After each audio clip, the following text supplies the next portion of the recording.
Cricket के ऊपर भविष्यवाणी। हाँ। और वो आपकी गलत हो गई। T20 वर्ल्ड कप में भारत जीतता हुआ दिखाई नहीं पड़ता है पूर्ण रूप से, लेकिन हाँ। और बहुत सारे लोग आपको ट्रोल कर रहे हैं। सो क्या माने, चार्ट में गलती हुई है कहीं या किस चीज़ में गलती हुई? तो वो जो भी हुआ, हालांकि अब पहले गलती हुई, पहले का कैलकुलेशन मिस्टेक ही है, उसको मिस्टेक ही कह सकते हैं। तो नीचे कमेंट्स भी आते हैं, लोग भी यही कहते हैं कि हर साल हर महीने हाँ। कितनी जहाज़ें जो है उड़ती हैं और हाँ। वो क्रैश हो जाती है। तो इसमें कोई भविष्यवाणी का लेन देन है नहीं। लोग ये कहते हैं कि जो तुक्का लग जाता है। एक काम करो, अभी से आप ना लिस्ट बनाओ और फिर बैठाओ मुझे पॉडकास्ट में बनाना। अभी महीना चल रहा है मार्च का, कितना क्रैश हुआ गिनो, अप्रैल में कितना हुआ गिनो, मई में कितना हुआ गिनो, जून में कितना हुआ गिनो, और फिर 16 जून से 14 जुलाई के बीच में कितना हुआ वो गिनो। तो जब आपने ये चार्ट निकाले, भविष्यवाणियाँ निकाली, तो उस समय क्या आपके पास ये भविष्यवाणी नहीं निकली थी कि ईंधन जो है वो महंगा होगा, पेट्रोल महंगा होगा? ईंधन पेट्रोल नहीं, खाने के लाले पड़ने वाले हैं।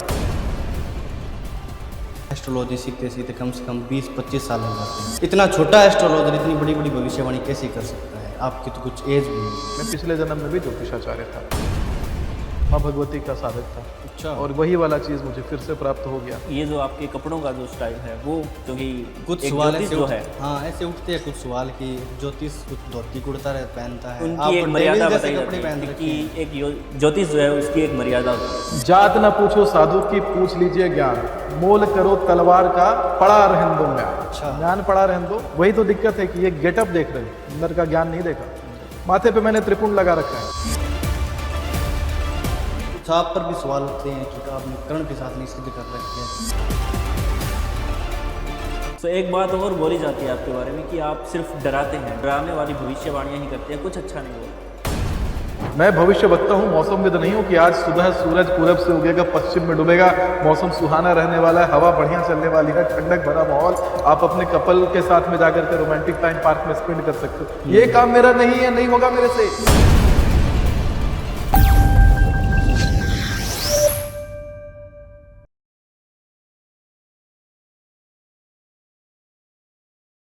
हेलो दोस्तों, एक बार फिर हमारे साथ है the dictator astrologer Sumit Acharya Maharaj. Welcome sir.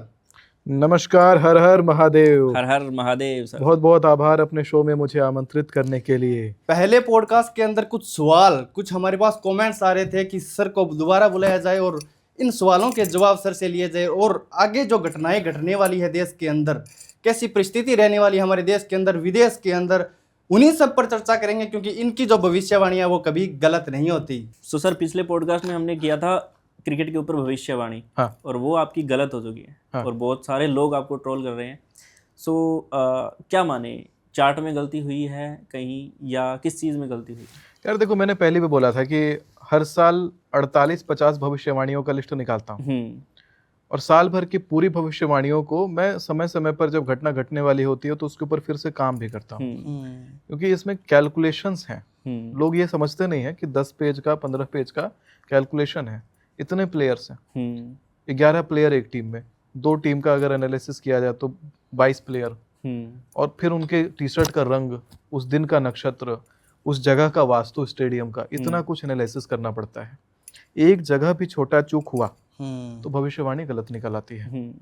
और चूंकि ज्योतिष लोग सीखते हैं आजकल, इसकी पढ़ाई होती है, 48 भविष्यवाणियों में से मेरे भविष्यवाणी देखोगे डेट के साथ सारी सही हुई है। बिल्कुल। अगर मैंने कहा कि नीतीश जी 20 साल से जो व्यक्ति सीएम पे बैठा हुआ था, मैंने कहा अगर 1 साल भी अब टिकने नहीं वाले और अचानक 3-4 महीने के अंदर वो छोड़ देते हैं अपना सीएम पद, ऐसी होती भविष्यवाणी। वो सब डेट के साथ फिट बिल्कुल करेक्ट जाती हैं। डेट ही बताता हूँ, 28 जनवरी से 27 फरवरी प्लेन बहुत ज़्यादा क्रैश होने वाले हैं।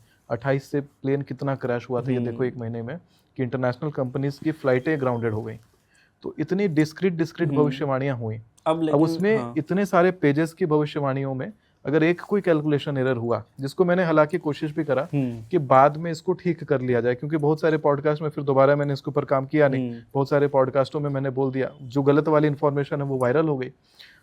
लास्ट में जब मैंने बोला तो उस समय लास्ट मोमेंट में किया हुआ उतना ज़्यादा वायरल भी नहीं हो पाया कि भाई लास्ट मोमेंट में मैंने बिल्कुल बोला कि देखना टॉस हारेगा इंडिया, टॉस हारता है न्यूज़ इंडिया चैनल के ऊपर मैंने बकायदा एक इंटरव्यू करवा करके दोपहर में ही बोला, देखना आज का मैच में टॉस हारेगा और मैच जीत जाएगा इंडिया, क्योंकि कैलकुलेशन में जहां मेरे से गलती हुई थी मैंने वो गलती पहचानने के बाद उसको ठीक करना चाहा, लेकिन समय से लोगों तक पहुंच नहीं पाया बात। अच्छा, जिसके कारण, और मैंने ये शब्द बकायदा बोला हुआ है, अगर आप ये देखोगे, लोग अगर ये सोचेंगे कि आप एक जगह दूसरी भविष्यवाणी करते हो, दूसरी जगह दूसरी करते हो, तो मैंने बकायदा बोला न्यूज़ चैनल में कि ये न्यूज़ चैनल है और पहले की जितनी वीडियोस आई हैं मेरी क्रिकेट भविष्यवाणी के ऊपर, उन सभी को खारिज करते हुए मैं इसी भविष्यवाणी के ऊपर प्रतिपादित करता हूँ। तो वो जो भी हुआ, हालांकि अब पहले गलती हुई, पहले का कैलकुलेशन मिस्टेक ही है, उसको मिस्टेक ही कह सकते हैं, क्योंकि ज्योतिष इज अबाउट कैलकुलेशंस आल्सो। बाकी तो जनता है, जनता को प्यार देना है, तो जनता का इतना प्यार मिल रहा है कि जनता सपोर्ट में भी है। अब बाकी जो नहीं सपोर्ट में है, जो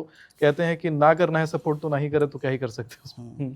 तो सर एक बात ये भी है, जैसे आप भविष्यवाणियाँ करते हैं, हाँ, तो नीचे कमेंट्स भी आते हैं, लोग भी यही कहते हैं कि हर साल पता नहीं कितने, हर साल हर महीने कितनी जहाजें जो है उड़ती हैं और वो क्रैश हो जाती हैं, तो इसमें कोई भविष्यवाणी का लेन देन है नहीं। लोग ये कहते हैं कि जो तुक्का लग जाता है, तुक्का लग साल एक और तुक्का सही हो गया, ये बात कहते हैं। एक देश में, भारत के अंदर 2025 में एक प्लेन क्रैश हुआ था, 2024 में नहीं हुआ था क्रैश, 2023 में नहीं क्रैश हुआ था, 2026 में ऐसा मुझे क्या कीड़ा काटा फिर कि मैंने कहा 28 जनवरी से 27 फरवरी प्लेन टिकटें कैंसिल कर दो। बहुत भारी भारी विमान हादसा का योग है। याद करो 28 जनवरी को पहला क्रैश में माननीय महाराष्ट्र के डिप्टी सीएम को हमने खो दिया। बिल्कुल। दूसरा क्रैश तुरंत 29 तारीख को हुआ, तीसरा क्रैश तुरंत 31 तारीख को हुआ, फिर 1 तारीख को इमरजेंसी में प्लेन को पानी में उतार दिया गया, 2 तारीख को प्लेन के पहिया खुल के निकल गया, 3 तारीख को इंडिगो की एयरलाइन और एयर इंडिया की एयरलाइन आपस में ऐसे टकराई कि बिल्कुल थोड़ा सा भी 1 इंच आगे जाता और इतना ब्लास्ट होता कि 600-700 लोग एक बार में मारे जाते। यार इतना फ्रीक्वेंट कब हुआ है ये बताओ। मैंने एक डेट रेंज बोली जो सालों से भारत में नहीं हो रहा था, उस डेट रेंज में क्या ऐसा हो गया, मुझे क्या ऐसे कीड़े न काटा, उसी डेट रेंज में वो मेरा जो भविष्यवाणी है आपने देखा होगा कि इतना जबरदस्त काम करने लगा। मैंने डेट निकाला तो कुछ सोच के निकाला, अभी भी निकाला मैंने, 16 जून से 14 जुलाई 2026 सारे प्लेन टिकट कैंसिल करा देना। ऐसा ही योग आ रहा है वापस, फिर रोज देखना उस दिन। अभी से फिर वो जो बोल रहे हो कि हर महीने होता है, हर साल होता है, एक काम करो अभी से आप ना लिस्ट बनाओ और फिर बैठाओ मुझे पॉडकास्ट में बनाना। अभी महीना चल रहा है मार्च का, कितना क्रैश हुआ गिनो, अप्रैल में कितना हुआ गिनो, मई में कितना हुआ गिनो, जून में कितना हुआ गिनो, और फिर 16 जून से 14 जुलाई के बीच में कितना हुआ वो गिनना, और वो गणना बताना कि भाई बार बार होता है। और फिर अगर युद्ध की बात करें यहाँ पे, तो काफी समय से सीरियसनेस बन रही थी। मिडिल ईस्ट में भी, और मिडिल ईस्ट वाला मैटर नहीं बोला था मैंने 2025 में। 2025 में मैंने बताया जो बात लोग सोच नहीं सकते हैं कि 2026 में 1 साल बाद क्या होने वाला है, डेट के साथ मैंने बताया था कि 2026 शुरू तो होने दो, 28 जनवरी से पहले देखना पूरा दुनिया जलने वाला है। 3 तारीख, और अमेरिका वाला युद्ध भी उसमें बोला कि 3 तारीख को देखना अमेरिका, 9 तारीख को मिडिल ईस्ट ईरान।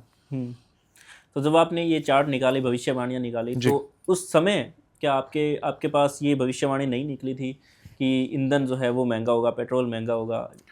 देखो, जब मैंने फाइनेंशियल क्राइसिस का बोला था, तो फाइनेंशियल क्राइसिस का मतलब सब कुछ की क्राइसिस आ जाती है। ईंधन पेट्रोल नहीं, खाने के लाले पड़ने वाले हैं, खाने के लाले पड़ने वाले। मैंने यूं ही थोड़ी कहा था कि सोना और चांदी में पैसा डाल दो। मैंने यूं ही उदाहरण के लिए नहीं बोला था कि बड़े से बड़े उद्योगपति रोड पे कटोरा लेके दिखाई पड़ने वाले हैं कि रिलीफ व्हीकल आएगा और खाना देके जाएगा। अभी ये वाला समय भी देखना बाकी है, 2032 तक है ना युद्ध। अभी ये वाला समय भी बहुत सारे देशों को देखना बाकी है। ईरान ने अभी देख लिया है, अभी कई सारी कंट्रीज ने आपस में देख लिया है, फिलिस्तीन ने देख लिया है, इराक ने देख लिया है, इजराइल भी देखने लग गया है। सो सर, एक ये भी सवाल उठता है कि एस्ट्रोलॉजी सीखते सीखते कम से कम 20-25 साल लग जाते हैं। इतना छोटा एस्ट्रोलॉजर इतनी बड़ी बड़ी भविष्यवाणी कैसे कर सकता है? आपकी तो कुछ एज भी नहीं है। यार भविष्यवाणी या ज्योतिष, आप ज्योतिष को नहीं चुनते हो, ज्योतिष आपको चुनता है। अच्छा। ज्ञातवा प्रारब्धे कुर्विर्ता न कुर्वाणो विनश्यति, प्रारब्ध का ज्ञान आपको प्राप्त हो जाता है। मैं पिछले जन्म में भी ज्योतिषाचार्य था, माँ भगवती का साधक था। अच्छा। और वही वाला चीज मुझे फिर से प्राप्त हो गया। आप मेरा हिस्ट्री निकाल के देख लेना, 18 साल का था मैं, 28 आविष्कार कर रखा था मैंने, न्यूज़पेपर में आता था 18 की उम्र में 28 आविष्कार। तो इन चीज़ों में मेरा कमांड बहुत ज़्यादा साइंस में। यूएस में गूगल साइंस फेयर में जा रहा हूँ, बड़े बड़े साइंस फेयर में इंडोनेशिया जा रहा हूँ, 29 कंट्रीज़ मैंने कवर कर ली हैं। लेकिन अब इतने सारी चीज़ें करने के बाद में जो है आप ये देखोगे कि अध्यात्म ने मुझे खींचा और सारी चीज़ें आ गई अपने आप। संस्कृत आ गया, स्तोत्र आ गए, श्लोक आ गए, ज्योतिष आ गया। कैसे आ गया? प्रारब्ध से पिछले जन्म वाला ज्ञान वापस प्राप्त हो गया और वहीं कनेक्ट हो गया वापस में। और ये जो आपके कपड़ों का जो स्टाइल है वो, क्योंकि कुछ सवाल ऐसे जो है, हाँ ऐसे उठते हैं कुछ सवाल कि एक ज्योतिष कुछ धोती कुर्ता पहनता है, उनकी आप एक तो मर्यादा जैसे बताई कपड़े जाती पहन है रखे कि हैं। एक ज्योतिष जो है उसकी एक मर्यादा होती है। तो मैंने कौन सी मर्यादा का उल्लंघन कराया? करा नहीं है, लेकिन अगर बड़े पंडितों की बात कहें तो वो यही कहते हैं कि ज्योतिष कोई बच्चों का खेल नहीं है, बहुत ही जल्दी भविष्यवाणी मैं बताता हूँ ना, क्योंकि जो इसी बड़े कारण इस चीज को तुक्का बताया जाता है। नहीं, मैं बता रहा हूँ ना, भविष्यवाणी कहते हैं कि जात ना पूछो साधु की, पूछ लीजिए ज्ञान, मोल करो तलवार का, पड़ा रहन दो म्यान। अच्छा, म्यान पड़ा रहन दो। वही तो दिक्कत है कि ये गेटअप देख रहे हो, अंदर का ज्ञान नहीं देखा। माथे पे मैंने त्रिपुंड लगा रखा है गंगा जल से। युवा भी लगा सकते हैं इस त्रिपुंड को, गंगा जल से धारण करिए, कोई दिखावा की जरूरत नहीं है। हृदय पे, नाभि पे, पीठ पे जनेऊ का धागा पहनता हूं अंदर से। आज कौन पहनता है? शिखा बहुत लंबी रखता हूं कि कान में 3 बार जनेऊ जैसा लपेट लूं। ये होता है धर्म को कैरी करना। ये नहीं होता है कि कुर्ता मुगल समय का वस्त्र है कुर्ता। मैं बिल्कुल नहीं मानता कि कुर्ता कहीं से धार्मिक कपड़ा होता है। सिला हुआ कपड़ा पहनने का नियम ही नहीं है। पूजा पाठ में आप कभी पूजा पद्धति पढ़ो, नित्य कर्म पूजा पद्धति पढ़ो। पूजा में कहते हैं बिना सिला हुआ वस्त्र पहन के विशेष अनुष्ठान को करना चाहिए। सभी पूजा के लिए नहीं है। घर में दैनिक पूजा कर रहे हो आप, नॉर्मल जो पहनना है पहनिए, लेकिन विशिष्ट पूजाओं में, यज्ञ में बिना सिला हुआ कपड़ा पहनने का प्रावधान है। श्राद्ध में बिना सिला हुआ कपड़ा पहनने का प्रावधान है। तो फिर ये जो अगर कपड़ा में सिलाई है, तो चाहे वो कुर्ता हो, चाहे आज का शर्ट हो, मैं 500 साल पुराना फैशन पहन करके कहूंगा कि मैं प्रकांड पंडित बन गया, मैं प्रकांड ज्योतिषाचार्य बन गया, वो कोई सेंस नहीं बनाता। अभी 500 साल पुराना 16वीं शताब्दी नहीं चल रही है, 2026 है, and we should look modern also. नहीं तो लोग आपको सीरियसली नहीं लेंगे। फिर लेंगे अरे ये तो पंडित जी है, पंडित जी प्रणाम। वो नहीं लेना ना। ब्राह्मणों का, पंडितों का, आचार्यों का जो छवि है, वो छवि होना चाहिए कि जहां पे आप बैठे हैं वहां पे एक अलग सा रिस्पेक्ट का ऑरा होना चाहिए, एक अलग सा ग्रेविटी होना चाहिए। जिस ग्रेविटी को लोग एक्सेप्ट करते हैं, उस ग्रेविटी को आप कैरी तो करिए। ये जरूरी थोड़ी है कि आपने झोला पहन लिया। कोई 16वीं शताब्दी का कपड़ा पहनना कहीं से आपको आचार्य घोषित नहीं करवा देता है। जो पहनना है पहनिए, धर्म को अंदर कैरी करिए, आप ग्रेविटी को मेंटेन करिए। जो धर्माचार्यों की ग्रेविटी होती है, जो एक्सेप्ट कर रहे हैं अभी के लोग, उसको पहन के चलिए। आज से आने वाले 500 साल बाद जब फैशन बदल जाएगा, तो जो आचार्य होंगे क्या यही वाला फैशन लेके घूमेंगे कि 500 साल बाद का फैशन लेके घूमेंगे? हाँ, 500 साल आपने अपने फैशन को 500 साल पहले क्यों स्टक करवा के रखा हुआ है? मैं यूथ हूं, और यूथ होकर के अगर मैं बूढ़ों वाला कपड़ा पहनूंगा अच्छा लगेगा क्या? ज्ञान होना, इसीलिए ज्ञान अंदर होना चाहिए। बिल्कुल सही। धर्म को तरीके से कैरी करना है। शिखा तो नहीं हटाया मैंने, ये फैशन नहीं हो सकता। शिखा काटना फैशन नहीं हो सकता, इसलिए शिखा रखा है मैंने लंबा। जनेऊ पहनता हूँ, जनेऊ भी रखा होगा। हाँ। तिलक है माथे पे, त्रिपुंड भी लगाया है शंकर जी का, लेकिन गंगा जल का लगा हुआ है। तो सब तो कैरी किया टायर। जो बाकी है ये सब ऐसी है, कपड़ा है, चमड़ा है, इसका कोई अर्थ नहीं है। निरर्थक सवाल है ये। तो सर उपायों में जो है आपके मैंने उपाय नहीं देखे इतने कि आप उपाय देते हैं। आजकल जो अभी जो इस एस्ट्रोलॉजी चल रही है उसमें उपाय चलते हैं, छोटे छोटे उपाय जो टोटके होते हैं वो भी चलते हैं, और लोग उनको करते हैं क्योंकि सोशल मीडिया का ज़माना है। तो क्या उन पे आप कितना विश्वास करते हैं?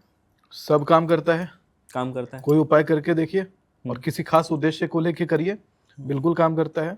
अगर मैंने बोल दिया कि उपाय ये रहेगा कि कप उठाइए और तोड़ दीजिए, जैसे मैंने बोला ये उपाय है, ये कप लिया और ये मैंने से मारा, तोड़ दिया कप को, तो इसको करने से आपके जीवन में जो संकट आने वाला हो वो संकट हट जाएगा। मैंने कहा आपने ऐसा किया, मेरे वाणी में कोई तपोबल आपको गया, मैंने कुछ तपस्या करी है, मैंने आपको कह दिया ऐसा कर लो बाबू, और आपने ऐसा कर लिया, तो तपोबल से आपको वो प्राप्त हो जाएगा जो काम आपको मैंने कहा करने के लिए, वो साधना से।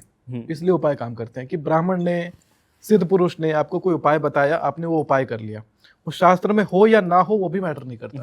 लेकिन अगर शास्त्र के उपाय हैं, जैसा कि उड्डामेश्वर तंत्र है, बहुत सारे तंत्र की पुस्तकें हैं, उसमें उपाय दिया हुआ है और प्राचीन उपाय हैं। उनको करने से खास ग्रह बलवान होते हैं, खास ग्रहों को शक्ति मिलती है। अच्छा। जो ग्रह आपके जीवन में परेशानी कर रहे होंगे, शनि से परेशानी है तो शनि का उपाय कर लिया, मंगल से परेशानी है मंगल का उपाय कर लिया, तो उपाय काम करते हैं, उपाय 100% कारगर होते हैं। क्या कोई बड़ी हानि को टाला जा सकता है उपायों से? हाँ, बहुत बड़ी से बड़ी हानि। हमारे यहाँ पे महामृत्युंजय मंत्र का अनुष्ठान होता है, और महामृत्युंजय का अनुष्ठान तो तभी कराते हैं जब व्यक्ति मृत्यु तुल्य संकट में पड़ा हुआ है। कई बार आईसीयू में बैठे हुए लोग, आईसीयू में एकदम वेंटिलेटर पे चढ़े हुए लोग हमारे यहाँ पे आते हैं, उनके परिवारगण हमारे यहाँ पे आते हैं, व्यक्ति आईसीयू में लेटे रहते हैं, हमारे यहाँ पे महामृत्युंजय का जाप होता है, व्यक्ति बहुत जल्दी ठीक हो जाता है। डॉक्टर जवाब दे देता है फिर भी बहुत जल्दी ठीक हो जाता है। तो ये तो मैंने देखा है चमत्कार उपायों का। और जो तंत्र में वशीकरण होता है, वो क्या वो भी काम करता है? वशीकरण हो जाता है किसी पर भी? देखिए, हर कोई कर नहीं सकता। तंत्र में 6 मार्ग होते हैं, 6 अभिचार मार्ग होते हैं। तंत्र में केवल वशीकरण नहीं होता, तंत्र में वशीकरण होता है, तंत्र में सम्मोहन होता है, तंत्र में विदेशवन होता है, तंत्र में उच्चाटन होता है, तंत्र में आकर्षण होता है, और तंत्र में स्तंभन होता है। अच्छा। वशीकरण का मतलब किसी को अपने वश में करना, जो तंत्र में पहला मार्ग है। सम्मोहन करना यानी किसी को अपने तरफ मोहित कर लेना, प्यार में डाल देना अपने तरफ, या आपके तरफ अगला व्यक्ति आकर्षित हो जाए। विदेशवन होता है 2 लोगों को आपस में लड़वा देना। उच्चाटन होता है कि कोई व्यक्ति कहीं रहता है, वहां से उसको हटवा देना, कोई किसी पद पे बैठा हुआ उस पद को उसको छुड़वा देना। यानी कोई कहीं पे नया बॉस बना, नई नौकरी लग गई, वो उस नौकरी का अधिकृत नहीं, अगले ने उसको छुड़वा दिया। स्तंभन होता है अगर कोई खास व्यक्ति आपके पास आना चाह रहा है, आप नहीं चाहते कि वो मेरे पास आए, कोई दुश्मन है आना चाहता है, आप नहीं चाहते कि दुश्मन मेरे पास चल के आए, आपने स्तंभन करवा दिया उसको। हर रोज जब आपके पास आने का सोचेगा, तब हर रोज उसको कोई ऐसा काम पड़ जाएगा कि कोई आ ही नहीं पाएगा। चाहे गाड़ी पंचर हो जाएगी, कोई बुला लेगा, कहीं से कॉल आ जाएगा, इंपॉर्टेंट मीटिंग आ जाएगी, लेकिन आप तक वो आ नहीं पाएगा। इसी प्रकार से सारे अभिचार मार्ग तंत्र के काम करते हैं, सारे काम करते हैं ये, क्योंकि प्राचीनतम विज्ञान है। अगर हमने ये कहा कि धर्म का इस पार्ट को मानेंगे, देवी देवता के पूजन को मानेंगे और तंत्र के 6 मार्गों को नहीं मानेंगे, तो धर्म का अपमान हुआ। धर्म संपूर्ण है, ये सब चीजें धर्म के अंदर आती है। आज के युग में कोई कर सकता है वशीकरण? हमने काफी सारे तांत्रिक देखे हैं, हम पॉडकास्ट भी करते हैं, दावा करते हैं कि मैं वशीकरण कर दूंगा। आज के टाइम में पॉसिबल है ये चीज? पहली बात तो जो दावा करते हैं वो कर ही नहीं सकते। अच्छा। कारण इसका क्या है कि शक्तियों में सीधा उल्लेख आता है कि अगर आपके पास किसी भी प्रकार की सिद्धि प्राप्त है, आप उसको व्यक्त करते हैं कि मुझे ये वाली सिद्धि प्राप्त है। कोई ने कह दिया मुझे वाक सिद्धि है, कोई ने कह दिया कि मेरी कही हर बात जो है एक सिद्धि के कारण सही हो रही है। तो जहां आपने सिद्धि शब्द प्रयोग कर दिया या सिद्धि को व्यक्त कर दिया, सिद्धि उसी समय खत्म हो जाती है। आपने कह दिया मेरे साथ फलाना देवता चलते हैं, जैसे ही आपने उसका अभिव्यक्ति कर दिया उस व्यक्ति का, उस देवता का, तो वो देवता तुरंत आपके पास से चले जाते हैं। कितने सारे बाबा आप देखेंगे अभी नए नए बिल्कुल 2 कॉपी बन रहे हैं, पर्चा वाले बन रहे हैं, सब एक से एक, सब कह रहे हैं कि मेरे साथ एक देवता, खास देवता को संबोधित करते हैं कि हमारे साथ उनकी शक्ति चलती है। कोई शक्ति वक्ति नहीं चलती उनके साथ। शक्ति को जैसे ही व्यक्त किया आपने कि यह शक्ति फलाना हमारे साथ चल रही है, शक्ति तुरंत आपके पास से चली जाती है। तो शास्त्र में प्रमाणित है। अगर आप कहते हैं कि उसके बाद भी आपकी शक्ति नहीं गई है, तो फिर आप शास्त्र को गलत ठहरा रहे हैं, आप समाज में गलत मैसेज दे रहे हैं, गलत संदेश देना चाहते हैं। धर्म का पूर्ण संदेश तब दीजिए जब आप धर्म को पूरा तरह से फॉलो कर रहे हैं, पूरी तरह से मानते हैं। इसमें हमने एक एंटिटी का नाम सुना है, कर्ण पिशाचनी, जो कि समय के आगे का बता देते हैं। कुछ आप पर भी सवाल उठते हैं कि आपने कर्ण पिशाचनी सिद्ध कर रखी है, तभी ये भविष्यवाणी कर पाते हो आप आगे, क्या यह सत्य है? कर्ण पिशाचनी महा नकारात्मक शक्ति होती है। माथे पे मैंने माँ कामाख्या का तिलक धारण किया हुआ है, क्या यह तिलक मैं कर्ण पिशाचनी के होने के बाद धारण कर सकता हूँ? अभिचारिणी सर्वाणी मंत्र यंत्राणी भूतले भूचरा खेचराश्चैव जलजा सचोपदेशिका सहजा कुलजा माला डाकनी शाकनी तथा अंतरिक्ष चरा घोरा डाकनी च महाबला ग्रह भूत पिशाच यक्ष गंधर्व राक्षसा ब्रह्म राक्षस वेताला कुष्मांडा भैरवादय नश्यंती दर्शनातस्या कवचे हृदय संस्थित है। मेरे हृदय में माँ भगवती का अगर कवच है तो उसका दर्शन करने मात्र से यह कर्ण पिशाचनी, फट पिशाचनी वाली सारी शक्तियां, सारी अभिचार शक्तियां सब तुरंत नष्ट हो जाती है, उनके शरीर में आग जलने लग जाएगा। अगर हमारे समक्ष कोई ऐसी भूत प्रेत नकारात्मकता कहीं से भी बैठेगी तो उसके शरीर जलने लग जाएगा। कई सारे न्यूज एंकर्स को आप देखोगे, मेरे लाइव पॉडकास्ट में मैं बता रहा हूँ, जो मुझे रेगुलर फॉलो करते हैं, कई सारे एंकर्स भी होते हैं जो ऐसी चीजें लेकर के अपने साथ घूमते हैं, ऐसी शक्तियां लेकर अपने साथ, बहुत लोग करते हैं। और मैं बता रहा हूँ आप लिटरली आप देखोगे कि ऐसे फिंगर क्रॉस करेंगे, अच्छा, आंख में देखेंगे और फिंगर क्रॉस करेंगे, इतना उनके अंदर भय उत्पन्न हो जाता है, नहीं कर पाते हैं। कुछ लोग कहेंगे मैं नहीं करूंगा, बीच में पॉडकास्ट छोड़ दिया, चाहिए ना चाहिए होना। अच्छा। मैं नाम नहीं लूंगा चैनल का, लेकिन बड़े बड़े चैनलों का बता रहा हूं मैं, बीच में पॉडकास्ट छोड़ा, बीच में तबीयत खराब होने लग जाती है, व्याकुलता होने लग जाती है। सबका पावर नहीं होता है कि समक्ष बैठ करके जो लोग कहते हैं कि पिशाचनी सिद्ध करके घूमते हैं, ये बिना मतलब का बेफालतू का आरोप है। देखा मैंने कमेंट में लिखा हुआ भर भर के, भगवती की सत्ता के सामने पिशाच नहीं आएगी। बिल्कुल इतना नकारात्मक हूं मैं। मेरी बातें या मेरा जो अटायर है ये काले रंग का होने के पीछे का कारण माता काली है। माँ काली का रंग काला नहीं दिखता, तुम्हें पिशाच नहीं दिखती है। तुम्हें काल भैरव का रंग काला नहीं दिखता, तुम्हें पिशाच दिखता है। अरे मूर्ख व्यक्ति, जो दुनिया एक आईना के समान है, तुम खुद को देख रहे हो, तुम खुद में पिशाच जैसा आचरण लेके घूम रहे हो। ना नहाते हो, ना सुबह समय से उठते हो, रात भर जागते हो, सारे गंदे काम करते हो। वो लोग दुनिया में तुम्हें पिशाचनी, भूत प्रेत, तुम पिशाचनी नहीं ढूंढ रहे हो, पिशाचनी तुमको ढूंढ रही है। बिल्कुल टॉर्च लेके निकली हुई है, कैंडल लेके निकली हुई है, कहीं खिड़की गलती से मत खोल देना, बाहर पिशाचनी तुम्हारे सामने खड़ी होगी। धूर्त कहीं के। सो एक बात और बोली जाती है आपके बारे में कि आप सिर्फ डराते हैं, डराने वाली भविष्यवाणियां ही करते हैं, कुछ अच्छा नहीं बोलते।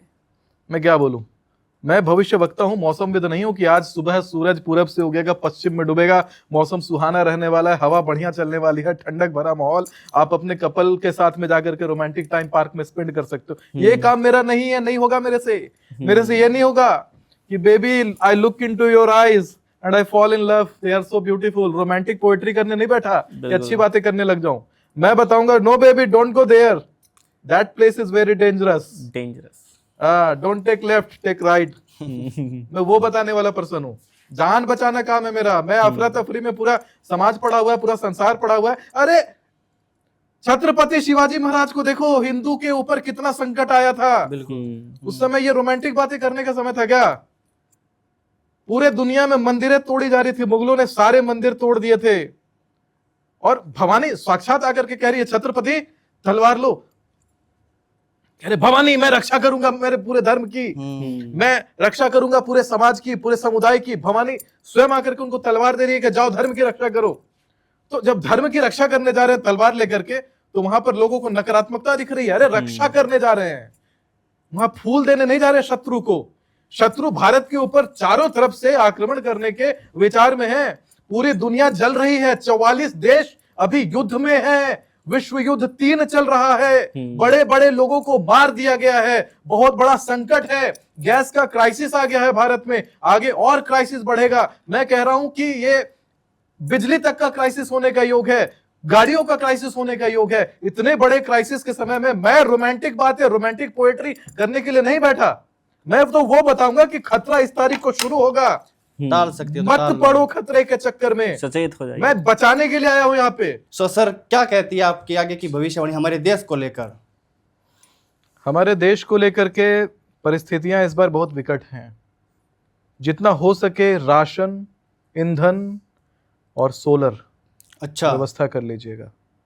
बहुत बड़ा ईंधन का क्राइसिस होने का योग है। हाँ, अग्नि पंचक योग में ग्रहण लग गया था, यानी अग्नि में ग्रहण लग गया, यानी अग्नि तत्व का ग्रहण है, मतलब कि ईंधन का सर्वनाश है। आज दिक्कत सिलेंडर की हो रही है, बिल्कुल हो रही है, कल बिजली की होगी। सोलर अपने पास रखिएगा, सब इंटरकनेक्टेड है।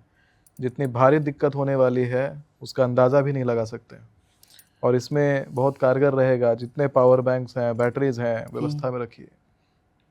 सो सर ये जो बड़ी दिक्कत आ रही है वो युद्ध से आ रही है, और ये जो युद्ध चल रहा है ईरान इजराइल का, ये क्या किसी बड़ी युद्धि का परिणाम है? 2032 से पहले ख़त्म नहीं होने वाला, और बहुत बड़ा ये संकेत देता है, क्योंकि महाभारत के समय ऐसा ही ग्रहण लगा था। अग्नि पंचक योग में ग्रहण लगा था, और 2 ग्रहण परस्पर लगे थे, चंद्र ग्रहण सूर्य ग्रहण एक ही पक्ष में लगे थे, और उसी का ये रिजल्ट है कि इस बार युद्ध हुआ है, और युद्ध में क्राइसिस आया है, और ये युद्ध बढ़ा जाएगा, क्योंकि उस समय दुनिया की आधी आबादी खत्म हुई थी। तो इस बार भी ऐसा ही कुछ खतरा दिखाई पड़ता है। अच्छा, दुनिया की आधी आबादी भी खत्म हो सकती है। सो इस युद्ध में जो जितनी भी जाने जाएंगी, वो क्या इनका कोई नंबर भी है? कितनी जाने? काउंटलेस है, ये काउंटलेस है। भारत में तो 1500 लोगों का देहात्याग अग्नि के कारण इसी 2026 में होने का योग है। इसके अतिरिक्त बिल्कुल अनगिनत लोगों के ऊपर ये खतरा है। देश के देश तबाह होते हुए दिख रहे हैं, राज्य के राज्य, शहर के शहर तबाह होते हुए दिखाई पड़ रहे हैं। तो इस युद्ध का क्या ये युद्ध अब इस साल खत्म हो सकता है, ये जो चल रहा है? नहीं, ये 2032 से पहले ये युद्ध खत्म नहीं होने वाला। और कौन कौन से देश इसके अंदर पड़ेंगे? अभी 44 देशों के बीच में हो गया। 44 देशों के बीच? 44 देशों के बीच में हो गया। फिर तो वर्ल्ड वॉर 3 की ओर जा रहा है ये विश्व युद्ध ही तो है। इसके अलावा और क्या विश्व युद्ध होगा जब 44 देश दुनिया के साथ में लड़ रहे हैं, तो इसी को विश्व युद्ध कहते हैं। क्या ऐसा भी कुछ हो सकता है कि कोई देश का नामो निशान ही मिट जाए? कई सारे देशों के साथ ऐसा होगा। अच्छा, एक तो अमेरिका भी टारगेट में है। अमेरिका टारगेट में है? नामो निशान तक मिट सकता है? बहुत जबरदस्त तरीके से अमेरिका के ऊपर बहुत विध्वंसकारी खतरा है। सो ये जो मिडिल ईस्ट में जो भी कुछ हो रहा है, क्या इसके पीछे कोई ग्रह है? हाँ बिल्कुल, अग्नि पंचक योग में जो ग्रहण लगा था ये बहुत बड़ा कारक है। मीन राशि का बैठा हुआ शनिदेव और कुंभ के राशि में बैठे हुए राहु देवता, दोनों का समान्वेश बड़ा गंदा है। अच्छा। और यही समान्वेश जो है ये मिडिल ईस्ट में इतना विध्वंसकारी युद्ध करवा रहा है। पुनः देखिएगा, आपके साथ पिछले बार मैंने भविष्यवाणी करी थी, मिडिल ईस्ट में सत्ता परिवर्तन हो जाएगा 2026 की शुरुआत में। हो गया। और खामेनेई के बारे में जो बुरा खबर आया वो सुनने के लिए मिला और सत्ता तुरंत पलट गया। बिल्कुल पलटा। हाँ। और फिर तुरंत देखिएगा अभी फिर से सत्ता पलटेगा। 20 मार्च के बाद 16 मई से पहले फिर मिडिल ईस्ट में सत्ता पलटेगा। फिर पलटेगा। बिल्कुल पलटेगा। और अमेरिका में क्या क्या होने वाला है? अमेरिका में काफ़ी खौफनाक परिस्थिति दिखाई पड़ती है, क्योंकि पूरी दुनिया भर में उनके ऊपर जो है संकट मंडरा रहा है। दुनिया भर का संकट उनके ऊपर मंडरा रहा है। पूरा विश्व उनके खिलाफ खड़ा हुआ है। और समझिए कि अमेरिका अकेला पड़ जाएगा इस युद्ध में। अच्छा, तो इस युद्ध में जो भारत के पीछे जो ग्रह हैं वो क्या पोजीशन दे रहे हैं भारत को? भारत के पीछे बैठे हुए जो ग्रह हैं, मूल रूप से भारत बृहस्पति से रूल किया जाता है और बृहस्पति के घर में शनि का बैठना, इसीलिए भारत में क्राइसिस आदि हो रहा है। फाइनेंशियल क्राइसिस होने का बहुत बड़ा योग आता है। मैं कह रहा हूँ बार बार, मार्च, अप्रैल और मई का महीना बैंकों में ज्यादा पैसे मत रखिए। मेरी एक और भविष्यवाणी आपके साथ सच हो गई। जो मैंने आपके साथ पिछले पॉडकास्ट में भविष्यवाणी करी थी वो सच हो गई। मार्च, अप्रैल और मई का महीना मैंने कहा था अपने अपने फंड विड्रॉ कर लीजिए। बिल्कुल कहा। बैंकों में पैसे मत रखिए, डिजिटल एसेट्स में पैसे मत रखिए। बिग रॉक कंपनी दुनिया भर के शेयर ट्रेड को कंट्रोल करती है। अपने फंड विड्रॉल पर उसने अभी 3 दिन पहले मार्च में ही कैपिंग कर दिया। और कैपिंग का असर यह हुआ कि लोग अपने चाहे करोड़ों रुपए उनके पड़े हों, वो पैसे पूरे विड्रॉ नहीं कर सकते। 5 लाख रुपए की कैपिंग हो गई है। और ये एक बहुत बड़ा प्रमाण है कि उसमें लाखों लोगों का पैसा फंस गया। बिल्कुल। और अभी बहुत सारे कंट्रीज में बैंक्स बिल्कुल ठप पड़ गए इस युद्ध के हालात के कारण। इंटरनेशनल बैंक्स का ठप पड़ना एक बहुत बड़ा अलार्मिंग और रेड सिग्नल है भारत के बैंकों के ऊपर भी। इसीलिए बैंकों का क्राइसिस, जैसे सिलेंडर का क्राइसिस लोग प्रिडिक्ट नहीं कर पा रहे थे, बैंकों का क्राइसिस भी लोग प्रिडिक्ट नहीं कर पा रहे हैं। जब अचानक से क्राइसिस आएगा तो पैसे फंसेंगे और नोटबंदी के जैसा लोग लाइन लगाने लग जाएंगे, लेकिन कोई समाधान निकलता हुआ नहीं दिखाई देता है। सोना और चांदी में निवेश किया हुआ पैसा आपका अपना पैसा रहेगा जो बचेगा। इसीलिए सोने और चांदी में पैसा निवेश करिए। फिजिकल डिजिटल एसेट्स में मैं बिलीव नहीं कर रहा हूँ। 2026 में अगर आप शेयर मार्केट में पैसा लगाते हैं मत लगाइएगा, बिटकॉइन में लगाते हैं मत लगाइएगा, क्रिप्टो में लगाते हैं मत लगाइएगा, आप किसी भी तरीके से ऑनलाइन बॉन्ड खरीदते हैं मत खरीदिएगा। जो चाहिए फिजिकल चाहिए, अपने पास होना चाहिए, जो अपने पास पॉकेट में होना चाहिए। गोल्ड खरीदो, ज़्यादा से गोल्ड खरीदो। सोशल मीडिया में भी क्राइसिस देखने को मिलेगा।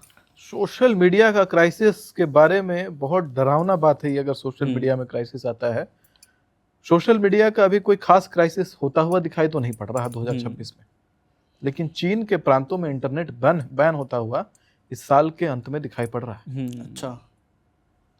और फिर तो भुखमरी भी नजर आ रही होगी क्योंकि इतना नुकसान हो रहा है पीछे। देखिए, बाल नाम का एक राक्षस है, पूरी दुनिया को वो कंट्रोल कर रहा है, नकारात्मक शक्ति है और दुनिया के जितने बड़े बड़े लीडर्स हैं उनको कहीं ना कहीं से वो कंट्रोल कर रहा है। बाल नाम का राक्षस। और बाल ने करा दिया है बहुत बड़ा अपशगुन। अच्छा। बाल सबके घरों में एक्सेस नहीं पा रहा था तो सोना और चांदी बेचवा दिया बाल ने। बिल्कुल। और सोना चांदी बेचना बहुत बड़ा अपशगुन होता है। अच्छा। पूरी दुनिया में हर घर लगभग सबने सोना और चांदी बेचा, और सोना चांदी बेचने से जो अपशगुन हुआ है वो भी एक बड़ा कारण है कि पूरी दुनिया युद्ध में है, पूरी दुनिया जल रही है। और ये गेम भी है, सोना और चांदी आपके खजाने से निकाल करके सरकार ने ले लिया और ले करके इंटरनेशनल मार्केट में पहुंचा दिया। तो एक बड़ा गेम भी हुआ कि आप हो गए हो कैशलेस। कैश मतलब मैं मानता हूँ सोना चांदी, आप हो गए कैशलेस, बदले में केवल है आपके पास पेपर। वॉर होता है, करेंसी कोलैप्स होता है, जो भी होगा वो पेपर वैल्यूलेस हो जाता है, वैल्यूलेस हो जाएगा, केवल गोल्ड सिल्वर बचाता है। तो लोगों को पहले पावरलेस किया गया, और जैसे ही लोग पावरलेस हुए 15 दिन 20 दिन के अंदर वॉर हो गया। यही फरवरी का महीना याद करिए, 28 जनवरी 29 जनवरी, ये सब समय याद करिए जब सिल्वर उछाल मारा था और नीचे डिप आने लगा था। वो जब उछाल मारा था, सब ने अपना सब जमा पूंजी लगा के सिल्वर लिया, और डिप आया तो घर से रखा हुआ खजाना भी लोगों ने निकाल दिया। और जैसे ही लोगों ने निकाला, हो गया उनके हाथ से अपशकुन। 10-15 दिन भी नहीं हुए कि युद्ध हो गया। कहीं ना कहीं ये एक सोची समझी चाल भी थी, एक प्रॉपर से सोची समझी चाल है। ये बहुत बड़ा फ्रॉड हुआ है, बहुत बड़ा ठगी हुआ है लोगों के साथ में, और ये ठगी का आभास अभी नहीं पता चलेगा लोगों को। अभी लोग कंफर्ट जोन में हैं। अभी जब डिस्कम्फर्ट होने लगेगा, अभी देखना गैस की क्राइसिस जब अभी हुई है, अभी और ज्यादा ये क्राइसिस बढ़ जाएगी, तब देखना लोगों को ये समझ में आएगा कि कितना बड़ा चाल चला जा रहा है। क्या हर चीज में महंगाई बढ़ेगी? सब चीज में सब कुछ महंगा हो जाएगा। करेंसी में भी बदलाव आ सकता है, हमने काफी सुना है कि करेंसी भी बदल सकती है। करेंसी बहुत सारे कंट्रीज का, मैंने तो 7 कंट्रीज का लिस्ट दिया था, Kazakhstan, Uzbekistan, Kyrgyzstan, Turkmenistan, Tajikistan. इन कंट्रीज में करेंसी कोलैप्स का योग है। पाकिस्तान में बहुत बड़ा क्राइसिस हो जाएगा पैसे से रिलेटेड। यही देखिए अभी 18 अप्रैल के बाद, 18 अप्रैल से लेकर के 16 मई के बीच में पाकिस्तान भी इस युद्ध में डायरेक्ट पार्टिसिपेशन ले लेगा। अच्छा। ईरान की कुंडली क्या कह रही है अभी इसी टाइम? ईरान की कुंडली यही कहती है कि खामेनेई अभी जिंदा है। खामेनेई अभी जिंदा है, टाइगर अभी जिंदा है मेरे दोस्त। क्योंकि ये जो न्यूज़ फैलाया गया अमेरिका के द्वारा कि खामेनेई मारा गया, ऐसा कुछ भी नहीं है। मैं अमेरिका के बहुत सारे स्टेटमेंट में नहीं मानता हूँ। जो फेसबुक कंट्रोल कर रहा है, जो ट्विटर कंट्रोल कर रहा है, जो सभी इंटरनेशनल कंपनीज को कंट्रोल कर रहा है, और वो वही कंपनी है, वो वही देश है जो ये बताता है कि चांद पर 1969 में इंसानों को भेज दिया गया था। अगर इंसान गए होते, आज 2026 हो गया, दोबारा कभी इंसान नहीं गया चांद पे, और ना वहां से कभी एक पत्थर भी कोई लेके आया। इतने रोबोट भेजे गए, आज तक कोई रोबोट ऐसा नहीं बना कि चांद पे जाए, उतरे, वहां से दोबारा लॉन्च करे और धरती पे आए, लैंड करे और पत्थर लेके पहुंच जाए। चांद पे पहुंच जाना एक रोबोट का बहुत बड़ी बात होती है, कई सारे मिशन लगते हैं, और अमेरिका इस तरीके से अपने आप को प्रोजेक्ट करता है। झूठा है। अच्छा, अमेरिका झूठा है। क्या यही कारण हो सकता है अमेरिका का बर्बाद होना? अमेरिका बर्बाद होगा, बर्बाद होना उसका तय है, यही कारण भी है। ऐसा कोई देश है जो अगर इंडिया वॉर में शामिल होता है तो भारत पर हावी हो सकता है? भारत पर हावी होता हुआ केवल अमेरिका ही आस्तीन का नाग है जो अचानक से हावी होता हुआ दिखाई पड़ेगा। बाकी अभी कोई देश हावी होता हुआ नहीं, लेकिन चाइना और भारत का साठगांठ बढ़िया होता हुआ दिखाई पड़ रहा है। अच्छा, बनेगी। और अगर अमेरिका के खिलाफ युद्ध की बात की जाए, या मिडिल ईस्ट के किसी कंट्री के खिलाफ युद्ध की बात की जाए, तो भारत और पाकिस्तान तक साठगांठ बना के आगे चल देगा। सो इस युद्ध के कारण या बाद में भी अगर देखें तो कौन कौन सी बड़ी भविष्यवाणियां हैं जो 2026-2027 के अंदर होती हुई दिखाई दे रही हैं? 2026 में इस युद्ध के कारण चाइना, मंगोलिया और रशिया वाला जो प्रांत है, वहां पर बहुत शक्तिशाली भूकंप और ब्लास्ट का योग आता है। अच्छा, बहुत बड़ा कोई ब्लास्ट होता हुआ दिखाई पड़ रहा है। और उसका टेन्योर मैंने अपने निकाल रखा है, डेट निकाल रखा है बकायदा उस वाले ब्लास्ट का। 18 अप्रैल 2026 से 16 मई 2026 के बीच में चाइना, रशिया, मंगोलिया वाला जो क्षेत्र है, वहां पर बहुत धमाकेदार ब्लास्ट होगा। और उस ब्लास्ट में काफ़ी सारे लोगों का निधन होगा, काफ़ी बड़ा क्षति लोगों का होता हुआ दिखाई पड़ता है। फिर एक ड्यूरेशन ऐसा आता है जिसको कह सकते हैं कि 11 अक्टूबर से 9 नवंबर 2026 के बीच में चीन में इंटरनेट बैन रहेगा, वहाँ मानवाधिकार नियमों का उल्लंघन है, और बहुत भारी विस्फोट वहाँ दिखाई पड़ता है फिर से होता हुआ। बहुत उथल पुथल दिखाई पड़ता है, राजनीतिक उथल पुथल दिखाई पड़ता है, युद्ध का हालात वहाँ पे भी दिखाई पड़ रहा है, बहुत ज़्यादा युद्ध होता हुआ दिखाई पड़ रहा है। सर, अगर हम इंडिया की बात करें तो देश के अंदर कोई ऐसा गृह युद्ध या जाति को लेकर या फिर धर्म को लेकर ऐसे कुछ परिस्थिति बन रही है? 15 जुलाई 2026 से लेकर के 12 अगस्त 2026 के बीच में महाराष्ट्र के अंदर जबरदस्त दंगा होता हुआ दिखाई पड़ रहा है। वहाँ पे विस्फोट दिखाई पड़ रहा है, वहाँ पे तांडव दिखाई पड़ रहा है महाराष्ट्र के अंदर। महाराष्ट्र के अंदर। हाँ, और वही देखिएगा कि 15 जुलाई 2026 से 12 अगस्त 2026 के बीच में कोई बहुत बड़ा घोटाला भारत में एक्सपोज हो जाएगा। अच्छा, स्कैम एक्सपोज होगा, कोई बड़ा डिसीजन लिया हुआ केंद्र सरकार के चर्चित नेताओं के द्वारा वो एक्सपोज होने वाला है। एक्सपोज छुपा हुआ डिसीजन है जिसके कारण भारत का अंतर्राष्ट्रीय मार्केट में बड़ा बदनामी होने का योग दिखाई पड़ता है। अच्छा, भारत की बदनामी होगी ऐसा दिखाई पड़ता है। क्या इस स्कैम में कोई नेता दिखाई पड़ रहा है, पॉलिटिकल्स? देखिए, ये जो स्कैम है ये नेताओं से संबंधित ही स्कैम है। अच्छा, इसमें कोई बड़े नेता ही इन्वॉल्व रहने वाले हैं। अच्छा, जैसे मैंने बिल्कुल क्लियर बताया है कि ये नेता से संबंधित गतिविधि है जिसमें भारी नुकसान होगा और भारत की भी क्षति होने का योग है। अंतर्राष्ट्रीय मार्केट में भारत के मान सम्मान को क्षति होगी। और जैसे आपने पीछे बताया था कि एक बड़ा नेता जेल जाएगा, वो हो सकता है यहाँ से लिंक हो? देखिए, जेल जाने वाला इंसिडेंट है वो पहले ही हो जाएगा। 18 अगस्त से लेकर के 22 मई 2026 के बीच में बड़े नेता का, बड़े संघ के लीडर का जेल जाने का योग दिखाई पड़ता है। सो बहुत बहुत धन्यवाद सर, बहुत ही अच्छी भविष्यवाणी करते हो आप। हम तो नहीं कहते, जैसे आप हैं हमें वैसे ही अच्छे लगते हैं, क्योंकि हम भी यूथ है और यूथ ये कपड़े जो हैं ये भी हमें लुभाते हैं और आपकी भविष्यवाणियाँ भी हमें लुभाती है और आप भी। सर बहुत बहुत धन्यवाद आपका। बहुत बहुत धन्यवाद भाई, आप लोग आए राजस्थान से इतना दूर से, आप लोग दिल्ली पॉडकास्ट करने के लिए। इससे सुंदर कुछ नहीं हो सकता। इतना प्यार है हम लोगों के बीच में, बहुत आनंद आया। और जुड़े रहिए हमारे साथ। एक बार फिर हम सर को दोबारा बुलाएंगे और जितने भी आपके क्वेश्चंस रहेंगे वो एक बार फिर सर से पूछे जाएंगे। चैनल को लाइक एंड सब्सक्राइब जरूर कर दीजिएगा, क्योंकि ऐसी ही भविष्यवाणी इस चैनल पर आपको मिलती रहेगी। धन्यवाद। जय श्री महाकाल। बहुत बहुत धन्यवाद। बहुत बहुत धन्यवाद।